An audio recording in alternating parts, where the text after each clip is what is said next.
कि फोटोसिंथेसिस को दो हिस्सों में बांटा हुआ है। एक होता है लाइट रिएक्शन, जिसमें हाई एनर्जी इंटरमीडिएट उसको बनाया जाता है जो एटीपी और एनएडीपीएच की फॉर्म में होंगे, और दूसरा फेज होता है उसका डार्क रिएक्शन, जिसमें उस एनर्जी को यूज करा जाएगा कार्बोहाइड्रेट की सिंथेसिस में। तो इस वीडियो में हम लोग बात करेंगे कि लाइट रिएक्शन क्या होता है, उसको करवाने के लिए कौन रिस्पॉन्सिबल है, या वो लाइट एनर्जी कौन एब्जॉर्ब करता है। तो बेटा बेसिकली होगा क्या, यहां पे ध्यान से समझिएगा, यहां पे ध्यान से समझिएगा। मैं बात कर रहा हूं लाइट रिएक्शन की, और लाइट रिएक्शन में क्या किया जाता है, लाइट रिएक्शन में जो हमारी लाइट एनर्जी आ रही है फोटॉन्स की फॉर्म में, उस लाइट एनर्जी को कन्वर्ट कर दिया जाता है केमिकल एनर्जी के अंदर।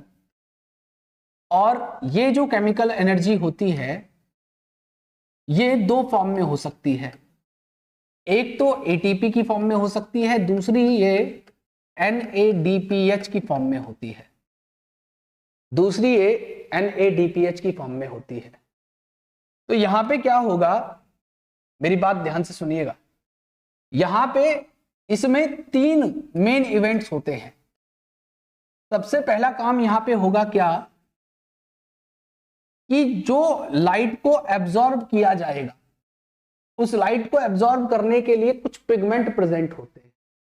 तो इसमें सबसे पहला इवेंट जो है वो होता है लाइट का एब्जॉर्प्शन। सबसे पहला काम यहां पे लाइट को एब्जॉर्ब किया जाना है। दूसरा यहां पे क्या काम किया जाता है बेटा, जो लाइट एब्जॉर्ब की गई उस लाइट की मदद से वाटर को स्प्लिट कर दिया जाता है, तोड़ दिया जाता है। तो दूसरा काम होता है यहां पे वाटर स्प्लिटिंग। और वाटर स्प्लिटिंग होने पे, वाटर की स्प्लिटिंग होने पे, सपोज एक वाटर है और ये वाटर लाइट की प्रेजेंस में स्प्लिट हुआ, तो यहां पे ये स्प्लिट होके ऑक्सीजन को देगा, साथ में कुछ प्रोटॉन निकलते हैं और कुछ इलेक्ट्रॉन्स निकलते हैं। तो तीसरा काम क्या होगा बेटा, ऑक्सीजन का रिलीज होना, रिलीज हो जाना, किसका, ऑक्सीजन का। तो ये तीन काम होते हैं। अब इस लाइट रिएक्शन को करने के लिए सबसे पहला काम है लाइट का एब्जॉर्प्शन होना।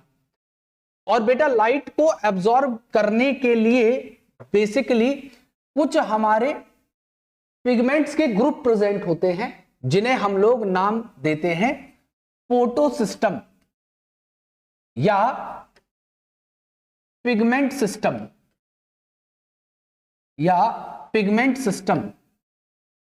शॉर्ट में हम इन्हें PS कहते हैं। क्या होता है, मैंने बोला कि ग्रुप ऑफ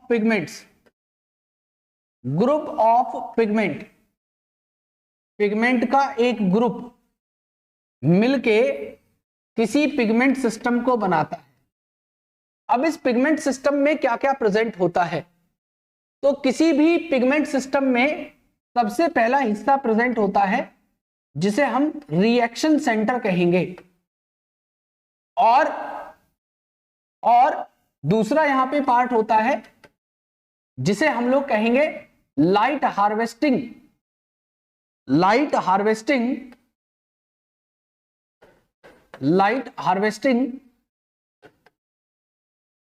कॉम्प्लेक्स। कहने का मतलब यह है कि ये जो ग्रुप ऑफ पिगमेंट्स हैं ये किस तरीके से अरेंज होते हैं। इनमें सबसे सेंटर में लगा होता है क्लोरोफिल A, जो बेसिकली यहां पे रिएक्शन सेंटर के तौर पे काम करता है, और इसको चारों तरफ से सराउंड करते हैं हमारे लाइट हार्वेस्टिंग पिगमेंट, जिन्हें हम लोग एंटीना मॉलिक्यूल्स भी कहते हैं। क्लोरोफिल A यहां पे रिएक्शन सेंटर होता है, और जो इसको चारों तरफ से सराउंड करके रख रहे हैं ये अलग अलग पिगमेंट्स हमारे क्या बनाते हैं, ये सब मिलके यहां पे बेटा लाइट हार्वेस्टिंग कॉम्प्लेक्स को बनाएंगे। अब ये लाइट हार्वेस्टिंग कॉम्प्लेक्स का काम क्या होगा, तो ये मैंने आपको जब एसेसरी पिगमेंट के फंक्शन बताए थे तो आपको पता हो, वहीं पे दो फंक्शन बताए गए थे। पहला तो ये डिफरेंट वेवलेंथ की लाइट को एब्जॉर्ब करके उसे रिएक्शन सेंटर को दे देते हैं रेजोनेंस एनर्जी ट्रांसफर करके। दूसरा ये क्लोरोफिल ए का जो फोटो ऑक्सीडेशन है या ऑक्सीडेटिव डिस्ट्रक्शन होता है उससे इसे बचाते हैं। खैर वो सब हम बातें पिछले लेक्चर में कर चुके हैं, इसलिए मैं इसे रिपीट नहीं कर रहा हूं। मैं यहां पे बस इतना बताना चाहता हूं कि फोटो सिस्टम दो मेन चीजों से मिलकर बना है। पहली चीज है रिएक्शन सेंटर, जो हमेशा क्लोरोफिल ए मॉलिक्यूल के तौर पे बीच में प्रेजेंट होगा, और उसको चारों तरफ से सराउंड करने वाला लाइट हार्वेस्टिंग कॉम्प्लेक्स, जिसमें बहुत सारे अलग अलग पिगमेंट्स प्रेजेंट होंगे जो लाइट को एब्जॉर्ब करेंगे, हार्वेस्ट करेंगे और बेटा रिएक्शन सेंटर को दे देंगे। अब लेकिन बात यह है कि जो रिएक्शन सेंटर होता है, ये रिएक्शन सेंटर भी दो टाइप का हो सकता है।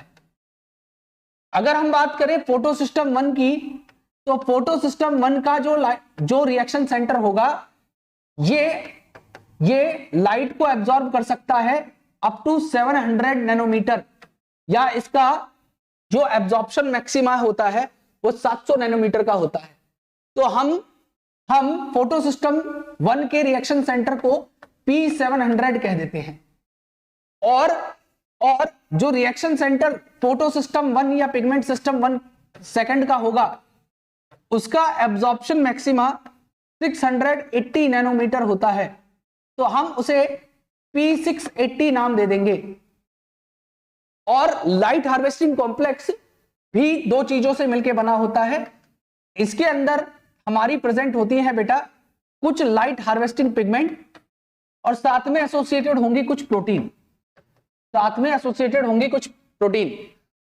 तो रिएक्शन सेंटर और लाइट हार्वेस्टिंग कॉम्प्लेक्स, और लाइट हार्वेस्टिंग कॉम्प्लेक्स के अंदर दो ये पार्ट, लाइट हार्वेस्टिंग पिगमेंट और ये प्रोटीन, ये सब मिलके एक फोटो सिस्टम को बनाते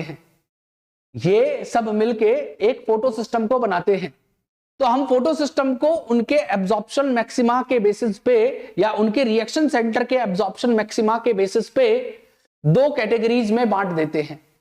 वो दो कैटेगरीज कौन सी हैं? और ध्यान एक बात का और रखना, ये जो लाइट हार्वेस्टिंग कॉम्प्लेक्सेस हैं जो इसको चारों तरफ से अलग अलग पिगमेंट सराउंड कर रहे हैं, ये सब किसके तौर पे एक्ट करते हैं?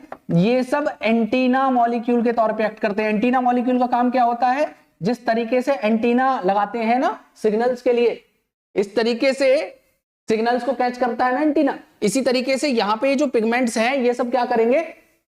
ये अलग अलग वेवलेंथ की जो लाइट आ रही है उसको ट्रैप करते हैं, और उसको ट्रैप करने के बाद में ये उस एनर्जी को आपस में ट्रांसफर करते हैं, और ट्रांसफर करने के बाद में उस एनर्जी को बेटा ये रिएक्शन सेंटर को दे देते हैं। तो ये काम होता है इन लाइट हार्वेस्टिंग पिगमेंट्स का कि लाइट को अलग अलग वेवलेंथ की एब्जॉर्ब करना, उसको रिएक्शन सेंटर को दे देना। This is the function of light harvesting pigment and they also act as antenna molecules. बेटा ये एक्ट कैसे करेंगे? एंटीना मॉलिक्यूल के तौर पे एक्ट करेंगे। और हमने क्या किया है? रिएक्शन सेंटर के जो अलग अलग एब्जॉर्प्शन कैपेसिटी है उस बेसिस पे दो तरीके के फोटो सिस्टम्स को बांट दिया है। अब वो कौन कौन से हैं? तो मेरी बात ध्यान से सुनिएगा। सबसे पहला टाइप होता है जिसे हम लोग कहते हैं पिगमेंट सिस्टम या फोटो सिस्टम 1, और दूसरा होता है जिसे कहा जाता है फोटो सिस्टम 2। फोटो सिस्टम 1 के अंदर दो चीजें होंगी। सबसे पहला इसके अंदर होगा बेटा रिएक्शन सेंटर, और इसका रिएक्शन सेंटर हमेशा P700 होगा, और दूसरा मॉलिक्यूल होगा बेटा लाइट हार्वेस्टिंग कॉम्प्लेक्स 1, क्योंकि ये फोटो सिस्टम 1 के साथ एसोसिएटेड है इसको, इसलिए हम लोग इसको LHC1 लिख दे रहे हैं। और इसमें दो चीजें होंगी, लाइट हार्वेस्टिंग पिगमेंट और प्रोटीन्स। और दूसरा टाइप होता है जिसे हम कहते हैं फोटो सिस्टम 2। ये भी दो चीजों से मिलकर बना होगा। इसमें भी हमारा रिएक्शन सेंटर होगा, लेकिन इसका जो रिएक्शन सेंटर है इसका एब्जॉर्प्शन मैक्सिमा होता है 680 नैनोमीटर का, इसलिए हम लोग इसे कह देंगे P680। और इसके अंदर भी लाइट हार्वेस्टिंग कॉम्प्लेक्स होगा जिसे हम लोग LHC2 कह दे रहे हैं, और इसमें भी दो चीजें लगी होंगी जिसमें कि आपका लाइट हार्वेस्टिंग पिगमेंट होगा और इसके साथ कुछ प्रोटीन्स एसोसिएटेड होंगी। इसके साथ में कुछ प्रोटीन्स एसोसिएटेड होंगे। तो बेटा ये तो रही बात इसकी। अब बात कर लेते हैं कि ये दोनों पिगमेंट सिस्टम या फोटो सिस्टम कहां पे प्रेजेंट होते हैं थाइलेकॉइड में, और इनके बीच में और क्या मेजर डिफरेंसेस हो सकते हैं। तो हम लोग यहां पे बात करने वाले हैं बेटा डिफरेंस की, किसके किसके बीच में, between photo system 1 and photo system 2। Photo system 1 और फोटो सिस्टम 2 के बीच में क्या डिफरेंसेस होंगे, हम उनकी बात करने वाले हैं। तो एक तरफ मैं लिख दे रहा हूं फोटो सिस्टम 1 के बारे में, और दूसरी तरफ मैं यहां पे लिखूंगा बेटा फोटो सिस्टम 2 के बारे में। तो सबसे पहला डिफरेंस तो इनमें यही हो जाएगा कि जो फोटो सिस्टम 1 है, इसका जो रिएक्शन सेंटर है, इसका जो रिएक्शन सेंटर है वो P700 है, और इसका रिएक्शन सेंटर P680 है। दूसरा बेटा फोटो सिस्टम 1 के साथ में कोई वाटर की स्प्लिटिंग नहीं होगी, it is not associated with water splitting. हमेशा वाटर जो स्प्लिट होगा या वाटर की स्प्लिटिंग के लिए अगर कोई फोटो सिस्टम रिस्पॉन्सिबल है तो वो हमारा फोटो सिस्टम 2 है। तो यहां पे दूसरा पॉइंट लिख दे रहा हूं, it is not associated with splitting of water, splitting of water, लेकिन ये एसोसिएटेड है with water splitting।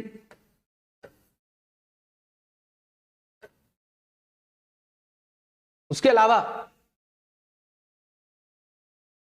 बेटा फोटो सिस्टम 1 जो होता है ये थाइलेकॉइड के मेम्ब्रेन के आउटर सरफेस पे प्रेजेंट होता है, और फोटो सिस्टम 2 थाइलेकॉइड के मेम्ब्रेन पे इनर सरफेस पे प्रेजेंट होता है।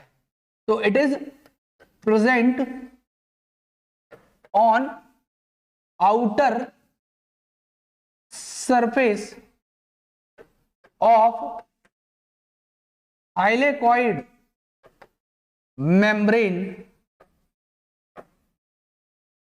लेकिन ये प्रेजेंट होगा बेटा on inner surface of thylakoid membrane. उसके अलावा बेटा जो फोटो सिस्टम 1 है ये दोनों जगह पे प्रेजेंट हो सकता है। It is present on grana as well as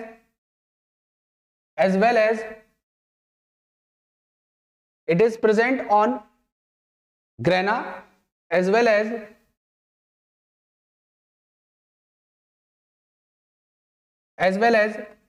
stroma lamella,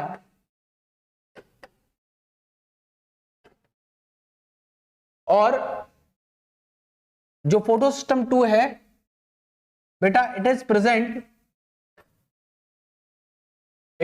present मैंने ऑन की जगह ऑफ लिख दिया है, यहां पे ऑन होना चाहिए। Present on grana and stroma lamella, it is present on grana only. उसके अलावा बेटा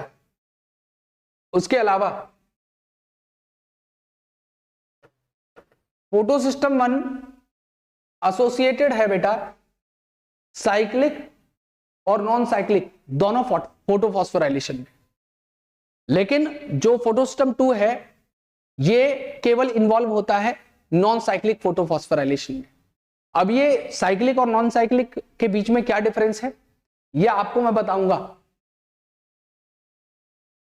तो यहां पे मैं लिख दे रहा हूं, it is involved in cyclic and non cyclic photo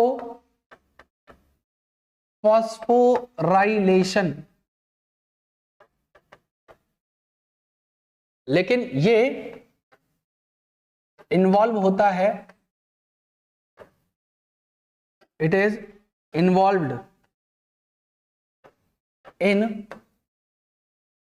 non cyclic photophosphorylation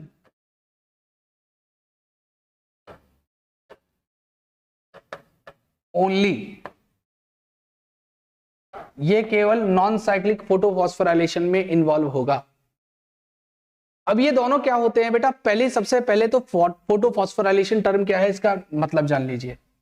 देखिए ये एडीपी है, एडिनोसिन डाइफॉस्फेट, और इसके साथ में मैं अगर एक फॉस्फेट को जोड़ के एटीपी बना देता हूं तो मैंने क्या किया है, इस फॉस्फेट को इस एडी के ऊपर लगा दिया है, एडीपी के ऊपर लगा दिया है।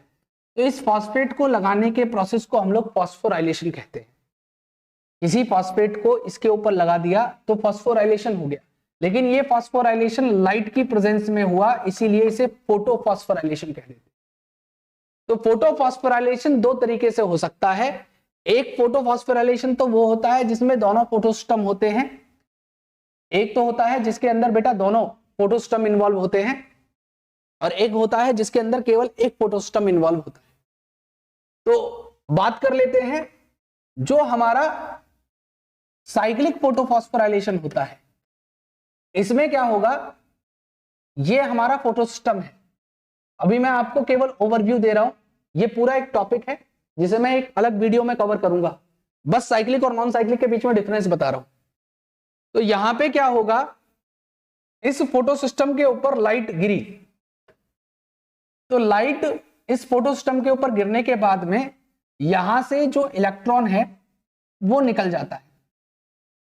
वो इलेक्ट्रॉन क्यों निकलता है, क्योंकि इलेक्ट्रॉन बेटा एक्साइटेड होगा और अपने एटॉमिक न्यूक्लियस से बाहर निकलता है, और उस इलेक्ट्रॉन को एक्सेप्ट कर लेते हैं कुछ इलेक्ट्रॉन एक्सेप्टर्स, और ये इलेक्ट्रॉन एक्सेप्टर क्या करेंगे, उसको कुछ इलेक्ट्रॉन कैरियर्स होते हैं, उन इलेक्ट्रॉन कैरियर्स को पास कर देंगे, और वो इलेक्ट्रॉन कैरियर से होते हुए इलेक्ट्रॉन वापस उस फोटो सिस्टम में लौट आता है जहां से वो निकला था। तो इसमें क्या हुआ है, इलेक्ट्रॉन जहां से निकला था वहीं पे वापस आ गया। तो इस पूरे पैटर्न को हम लोग साइक्लिक प्रोसेस या साइक्लिक फोटोफॉस्फोराइलेशन कहते हैं। और नॉन साइक्लिक फोटोफॉस्फोराइलेशन होता है क्या बेटा, कि यहां पे दोनों फोटो सिस्टम इन्वॉल्व होते हैं, जिसमें फोटो सिस्टम सेकेंड या P680 और फोटो सिस्टम 1 या P700 दोनों इन्वॉल्व होते हैं। यहां पे भी लाइट गिरी, इससे इलेक्ट्रॉन निकले। हालांकि यहां पे फोटो सिस्टम 2 में मैंने आपको पॉइंट लिखवाया था कि ये वाटर की स्प्लिटिंग में एसोसिएटेड है, तो यहां पे वाटर की स्प्लिटिंग हो जाती है, और वाटर की स्प्लिटिंग होने के बाद में यहां से ऑक्सीजन निकल जाता है, प्रोटॉन निकल जाते हैं, और बेटा इलेक्ट्रॉन्स निकलते हैं। तो ये जो इलेक्ट्रॉन यहां पे निकले, यही इलेक्ट्रॉन यहां से पास होते हैं, जिनको कुछ इलेक्ट्रॉन एक्सेप्टर्स एक्सेप्ट करेंगे, और वो इलेक्ट्रॉन कैरियर्स से होते हुए हमारे फोटो सिस्टम 1 पे आएंगे। यहाँ पे लाइट गिरेगी, फिर से वो एक्साइटेड होंगे, वो इलेक्ट्रॉन फिर से पहुंच जाएंगे, फिर से कोई इलेक्ट्रॉन एक्सेप्टर उन्हें एक्सेप्ट करेगा, और इलेक्ट्रॉन एक्सेप्टर एक्सेप्ट करने के बाद में यहाँ पे एनर्जी की सिंथेसिस करवा देगा। क्यों, क्योंकि ये इलेक्ट्रॉन को गेन करेगा NADP, और गेन करके खुद को रिड्यूस करके NADPH बना लेगा। तो जिसमें इलेक्ट्रॉन निकला हो और वापस लौट के उसी के पास ना आए। देखिए यहां से इलेक्ट्रॉन निकला था और फाइनली NADP ने उस इलेक्ट्रॉन को खुद लिया और अपने आप को रिड्यूस करके NADPH बना लिया। तो इस प्रोसेस को नॉन साइक्लिक कहते हैं बेटा, और ये जो प्रोसेस है ये साइक्लिक फोटोफॉस्फोराइलेशन है। तो इसमें बीच वाले स्टेप में क्या होता है, बेटा प्रोटॉन ग्रेडियंट बनने की वजह से, कैसे बनता है प्रोटॉन ग्रेडियंट उसकी बात करेंगे। एडीपी और इनऑर्गेनिक फॉस्फेट मिलके एटीपी बना लेते हैं। तो यहां पे जो एडीपी के साथ में इनऑर्गेनिक फॉस्फेट को जोड़ा गया और मिला के उसको एटीपी बना दिया गया। इसी तरीके से यहां पे भी क्या किया जाता है, एडीपी और इनऑर्गेनिक फॉस्फेट जुड़ते हैं और एटीपी की सिंथेसिस करवा देते हैं। तो देखिए फॉस्फोराइलेशन हुआ है, लेकिन यहाँ पे इलेक्ट्रॉन जो निकला है वो इलेक्ट्रॉन वापस जहां से निकला था वहां पे लौटा नहीं, तो ये नॉन साइक्लिक फोटोफॉस्फोराइलेशन होता है। और ये जहां पे इलेक्ट्रॉन निकला था वहीं पे वापस आ गया, तो इस प्रोसेस को हम लोग साइक्लिक फोटोफॉस्फोराइलेशन कह देते हैं। तो ये हो जाता है नॉन साइक्लिक फोटोफॉस्फोराइलेशन और ये है हमारा साइक्लिक फोटोफॉस्फोराइलेशन। तो फोटो सिस्टम 1 दोनों में इन्वॉल्व होगा, PS1 दोनों प्रोसेस में इन्वॉल्व होगा, PS2 केवल नॉन साइक्लिक में इन्वॉल्व होता है। PS2 हमेशा वाटर की स्प्लिटिंग में इन्वॉल्व होगा, एसोसिएट होगा, और इसमें कोई वाटर की स्प्लिटिंग नहीं होगी। PS2 केवल ग्रेना में प्रेजेंट होगा और इनर मेम्ब्रेन पे थाइलेकॉइड की प्रेजेंट होता है। ये ग्रेना में as well as stroma lamella में प्रेजेंट होगा और ये आउटर सरफेस पे थाइलेकॉइड मेम्ब्रेन की प्रेजेंट होता है। इसका रिएक्शन सेंटर P700 है, इसका रिएक्शन सेंटर P680 है। तो ये बेटा फोटो सिस्टम होते हैं और इन दोनों के बीच में ये डिफरेंसेस थे।